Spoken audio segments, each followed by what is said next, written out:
कपड़े धोने वाली बहू। शादी के पहले से ही विभा को कपड़े धोने का बड़ा शौक था। कभी नल के नीचे तो कभी तालाब के पास। अरे मेरी नीली वाली लुंगी नहीं दिख रही है। विभा की अम्मा, कहाँ रखी है लुंगी? अरे वो तो विभा ने परसों ही धोकर रखी थी आपकी अलमारी में, देखो वहीं होगी। वो ना मैंने आज धो दी, मुझे लगा कि गंदी हो गई होगी। अरे कैसे गंदी हो गई थी? उसे तो मैंने पहना भी नहीं। हे भगवान, इस लड़की के कपड़े धोने की आदत से परेशान हो गया हूँ मैं। जितना तो घर में राशन नहीं आता, उससे कहीं ज्यादा डिटर्जेंट पाउडर का खर्चा है।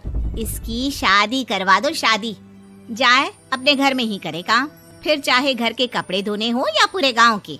हाँ ठीक बोल रही हूँ, देखता हूँ मैं कोई लड़का। वो दिन भी आ जाता है जब विभा को देखने लड़के वाले आ जाते हैं। लड़की मुझे अच्छी लगी।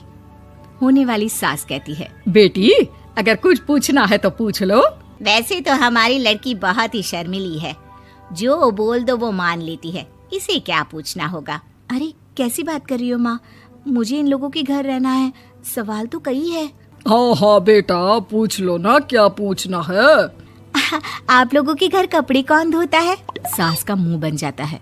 देखो, अगर तुम ये कहना चाहती हो कि तुम्हें कपड़े धोने नहीं आते तो सुन लो, कपड़े मैं ही धोती हूँ, लेकिन तुम्हारे आ जाने के बाद मैं रुमाल तक नहीं धोऊंगी। अरे चुप रहना भाग्यवान, बहू बेचारी घर आई नहीं, उसे डराना शुरू कर दिया। वो क्या है ना बिटिया, अभी तक तो ये कल्लू की माँ ही धोती थी, लेकिन अब तुम्हारे पापा तो दहेज में वॉशिंग मशीन देंगे ही। तभी विभा की माँ बोल पड़ती है, सवाल भी पूछा तो क्या। वैसे भाई साहब, मशीन की तो फिर भी कपड़े धोने की कैपेसिटी होती है। मतलब जो बिटिया दे रहे हैं ना विभा, इसे कपड़े धोने का बहुत शौक है। ये आप लोगों के क्या, आस पड़ोस गांव मोहल्ले सबके कपड़े धो दे और उफ तक ना करे। बाहर देखा नहीं आपने कितने कपड़े सूख रहे हैं? सब हमारी बिटिया ने ही तो धोए हैं। बस भी करो ना माँ, शर्म आ रही इतनी तारीफ सुनकर। और तो और एक दाग निकाल कर दिखाओ तो मान जाओ। हाँ अच्छा, माफ करना बेटा, मैंने गलत समझा।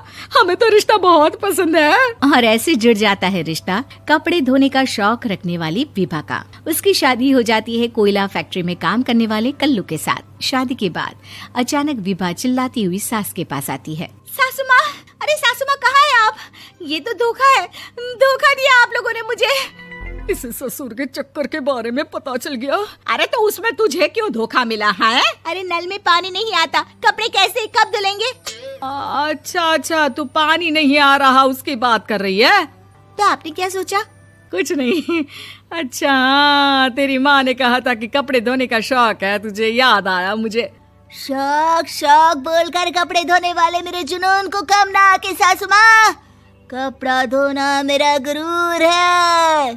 तभी पति भी वहाँ आ जाता है। अभी मैंने इसे सनी देओल की फिल्म दिखाई है, उसी के डायलॉग मार रही है माँ। अच्छा सुन, साफ साफ बता रही हूँ, पानी सुबह 4 से 6 और शाम को 10 से 12 आता है, समझी? विभा टाइमिंग सुनकर हैरान हो जाती है। ये क्या भूतों का मोहल्ला है? सुबह 4 बजे उठकर कौन कपड़े धोता है? 4 बजे टंकी में पानी जाता है, फिर सारा दिन धोना ना, किसने मना किया? अरे कैसी बात कर रही हैं? 200 लीटर की टंकी में कितने कपड़े धो लूंगी मैं? सुबह ही उठ जाऊंगी मैं। अब क्या था, विभा सुबह 4 से लेकर रात के 12 बजे तक कपड़े ही धोती रहती। एक रोज सास पड़ोस से निकलकर कहीं जा रही होती है कि साथ वाली कहती है, हाँ कल्लू की माँ, जरा ये बताओ कि 2 साड़ी है, 2 ब्लाउज और एक पेटीकोट और एक नाड़े वाला लंबा कच्छा। हाँ तो? अरे तो क्या, कितना लोगी धुलाई ये बताओ। धोबन दिख रहे हैं हम क्या? हमारे पति सरकारी नौकरी से अभी रिटायर हुए हैं और बेटा सुपरवाइजर है कोयला फैक्ट्री में। धोबन समझ रखा है हमें?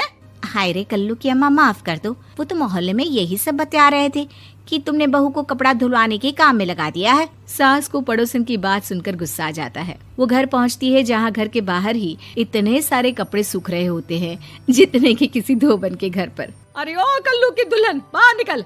माँ जी यहीं आ जाओ, बाथरूम में चादर धो रहे हैं हम। अरे अभी हम धोते हैं, तुमको बाहर निकलो। ये आस पड़ोस वाले बोल रहे हैं कि हम बहू से कपड़े धुलवा कर उसे कपड़ा धोने वाली बना दिए हैं। अरे छोड़ो ना माँ जी, किन लोगों की बातों में आती हो? आस पास के लोगों का तो काम ही होता है कि वो किसी तरह सास बहू को लड़ा दे। बहू सारे घर के कपड़े धोती है, ये क्या कम है? बोलिए। सास को भी लग जाता है कि वो बहू का ये सनकीपन नहीं छुड़वा सकती, इससे अच्छा है कि खुद ही चुप हो जाए। एक रोज सास और बहू मंदिर जाते हैं, जहाँ सास की साड़ी वहाँ खड़ी भीख मांगने वाली से मिलती है। माँ जी क्या बात है, आपकी साड़ी उस भिखारन से कितनी मिल रही है ना? हाँ हाँ देखो तो, दोनों की साड़ी मिल रही है। क्या बात है कल्लू की अम्मा, तुम खुद को तो अफसर की बीवी बताती हो और ऐसी सिंपल सी प्लेन साड़ी पहनकर घूमती हो। सिंपल और प्लेन नहीं है ये साड़ी। तो क्या सोने के धागे से फूल बने हैं? कुछ भी सासू माँ, कुछ भी। हाँ बने थे इस साड़ी में सोने के धागे से फूल। मेरे पति लेकर आए थे मद्रास से स्पेशली मेरे लिए 10,000 की। ताहे भाई साहब इस भिखारन के लिए भी सेम टू सेम साड़ी लेकर आए होंगे 10,000 की। सास उस वक्त तो कुछ नहीं कहती, लेकिन बहू के साथ घर आती है और अलमारी से एल्बम निकाल कर लाती है। ये साड़ी देख रही है, ये वही साड़ी है जिसे मैंने अभी पहना था। इस साड़ी में ये जो चमकदार फूल दिख रहे हैं ना, ये सोने के धागों से काढ़े गए हैं। लेकिन तू लोकल वॉशिंग मशीन ब्रश से घिस घिस कर सारे फूलों को निकाल कर साड़ी प्लेन कर दी।